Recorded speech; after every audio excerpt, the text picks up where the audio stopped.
Bismillahirrahmanirrahim. Assalamualaikum warahmatullahi wabarakatuh.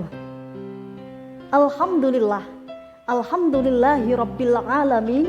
Wabihi nasta'in wa ala umurid dunya waddin. Assalatu wassalamu ala khairil anbiya'i wal mursalin wa ala alihi wa sahbihi ajma'in. Amma ba'. Pemirsa yang ada di rumah serta anandaku semuanya yang berbahagia. Kita semua tahu bahwa Indonesia merupakan salah satu negara bagian Asia Tenggara yang terkenal dengan multikulturalismenya, apalagi dengan kualitas para pemudanya. Sekitar 60 juta jiwa pemuda Indonesia, semangat juang generasi bangsa Indonesia berkarya. Seperti itulah syair dari Bang Haji Roma Irama. Namun pemirsa, semakin majunya perkembangan zaman, ketika orang barat judi, pemuda kita terlena dengan remi. Ketika orang barat mabuk-mabukan, pemuda kita terlena dengan tenggak whisky dan brandy. Akibatnya, manusia hidup bebas, keras, beringas, ganas, bahkan lebih ganas dari binatang buas. Sungguh sangat ironis. Kondisi seperti inilah yang menyebabkan suatu bangsa mengalami kemunduran dalam mengaktualisasikan segala potensi yang dimilikinya untuk mencapai persatuan, keharmonisan, dan kemajuan. Maka pada kesempatan sore hari ini kita akan bersama-sama membahas seputar tema yang berjudul Peran Remaja dan Pemuda sebagai Aset Masa Depan Bangsa. Dengan landasan Al-Quran Surah Al-Anfal ayat 24 yang berbunyi, A'udzubillahi minasyaitonirrajim. Bismillahirrahmanirrahim. Ya ayyuhalladzina amanu stajibu lillahi walir rasul idza da'akum lima yuhyikum wa'lamu annallaha yahulu baina mar'i wa qalbi wa annahu ilaihi tuhsyarun. Yang artinya, wahai orang-orang yang beriman, penuhilah seruan Allah dan seruan Rasul, dan apabila Rasul menyeru kamu kepada sesuatu kehidupan kepada kamu, sesungguhnya ketahuilah, sesungguhnya Allah Subhanahu wa ta'ala membatasi antara manusia dengan hatinya, dan sesungguhnya kepadanyalah kamu akan dikumpulkan. Ma'asyiral muslimin rahimakumullah. Berdasarkan firman Allah tersebut, maka dapatlah difahami bahwa dalam membangun pemuda, maka hendaknya dapat membatasi antara dirinya dengan hatinya.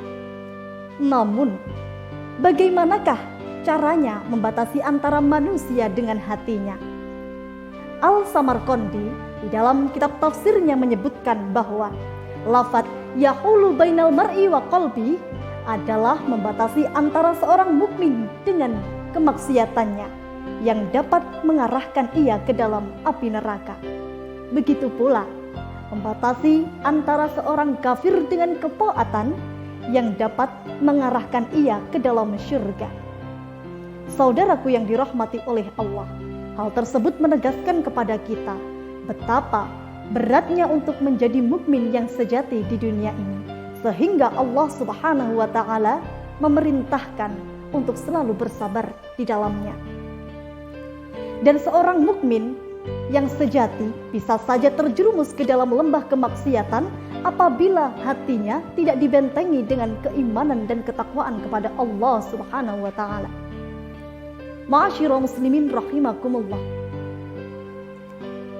Di dalam menemukan remaja dan pemuda yang sejati di tengah hiruk pikuk zaman untuk menjadi pemuda pembangun NKRI, di samping membentengi hati, terdapat satu poin penting lagi, yakni bersabar.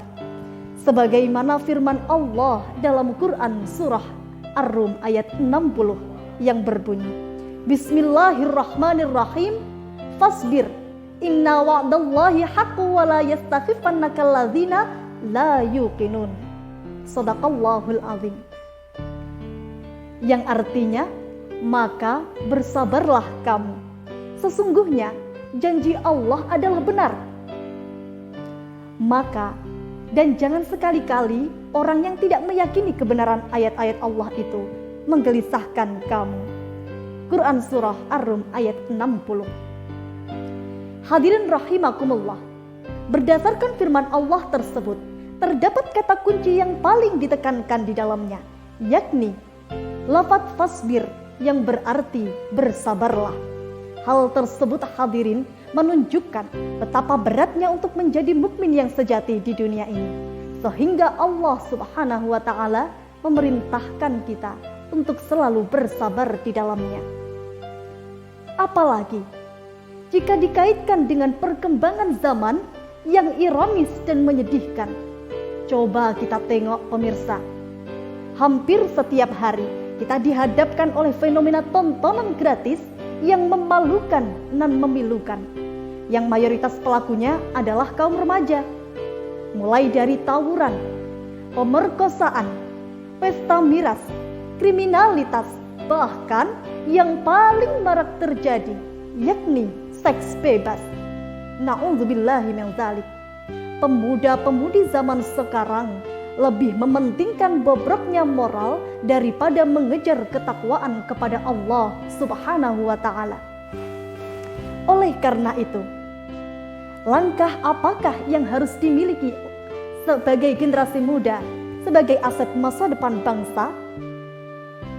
Langkah yang pertama, yaitu seorang remaja harus memiliki akhlak yang baik, karena akhlak merupakan salah satu cerminan dari akidah.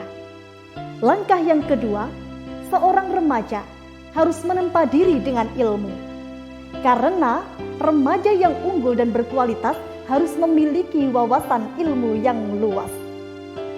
Langkah yang ketiga, seorang remaja harus memiliki sifat jujur, karena jujur merupakan salah satu ciri generasi muda yang unggul. Saudaraku yang dirahmati oleh Allah, dari awal hingga akhir dapat kita pahami bahwa dalam membangun remaja dan pemuda yang sejati harus didasarkan dengan keimanan dan ketakwaan kepada Allah Subhanahu wa taala. Selain keimanan tersebut, seorang remaja dan pemuda yang sejati harus memiliki sifat sabar, sifat jujur, dan takwa kepada Allah Subhanahu wa taala.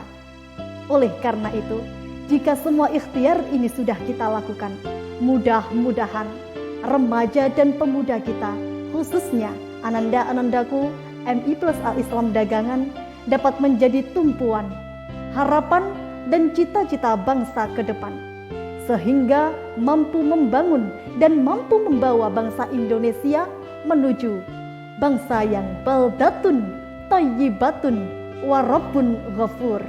Amin amin ya rabbal alamin. Sebagai bahan memori, saya akhiri tausiah ini dengan sebuah pantun. Percuma banyak cinta kalau untuk bertengkar saja. Percuma banyak suku kalau tak saling bersatu. Akhir kata, billahi taufik wal hidayah wa ridha wal inayah. Wassalamualaikum warahmatullahi wabarakatuh.